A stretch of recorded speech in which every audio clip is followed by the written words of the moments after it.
أشهد أن محمد رسول الله۔ سورۃ الناس اب یہ آخری صورت ہے، اور اس آخری صورت کا جوڑ مل جائے گا پہلی صورت کے ساتھ، یہ بھی میں آپ کو بتا دوں گا۔ بسم اللہ الرحمن الرحیم، قل اعوذ برب الناس، کہیے کہ میں پناہ میں آتا ہوں جو تمام انسانوں کا رب ہے، اس کی پناہ میں۔ ملک الناس، صرف رب ہی نہیں ہے، بادشاہ ہے، تمام انسانوں کا بادشاہ ہے۔ الہ الناس، تمام انسانوں کا معبود ہے۔ من شر الوسواس الخناس، اس وسوسہ کرنے والے خناس کی جو پیچھے چھپ جاتا ہے، الذی یوسوس فی صدور الناس، جو لوگوں کے سینوں میں وسوسہ اندازی کرتا ہے، اس کے شر سے پناہ مانگتا ہوں۔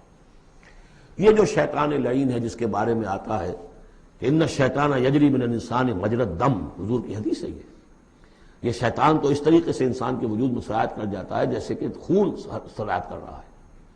یہ شیطان جو ہے، اور یہ آپ وہ بھی پڑھ چکے ہیں، وَلَقَدْ خَلَقْنَا الْإِنسَانَ وَنَعْلَمُ مَا تُوَسْوِسُ بِهِ نَفْسُهُ، ہم نے انسان کو بنایا، ہم جانتے ہیں کہ اس کا نفس امارہ جو ہے، اڈ اور لبیڈو، اس کو اندر کیا وسوسہ اندازی کرتا رہتا ہے۔ تو شیطان کو بھی کوئی اور اختیار حاصل نہیں ہے، ہمارے اپنے سفلی داعیات، ہمارے جو اینیمل انسٹنکٹس ہیں، ہماری جو خواہشات ہیں، شہوات ہیں، ان کو وہ بھڑکاتا ہے۔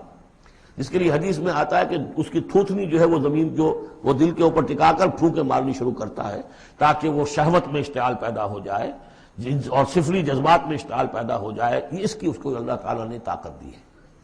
یہ ہے وسوسہ، وسواس الخناس۔ اور خناس کیوں کہا؟ اگر آپ ذکر کریں گے لا حول ولا قوت الا باللہ، فوراً بھاگ جائے گا۔ تو ذکر سے جب دل خالی ہوتا ہے، دل میں اگر اللہ کی یاد نہیں ہے تو شیطان آئے گا، تھوتنی ٹکائے گا اور پھونکے مارے گا۔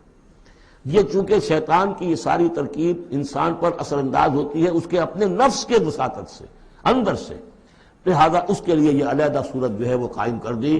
قل اعوذ برب الناس، ملک الناس، الہ الناس، من شر الوسواس الخناس، الذی یوسوس فی صدور الناس من الجنۃ والناس، خواہ وہ جنوں میں سے ہوں یا انسانوں میں سے، ان میں وہ وسوسہ اندازی کرتا ہے۔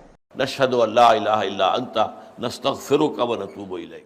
بآیات من القرآن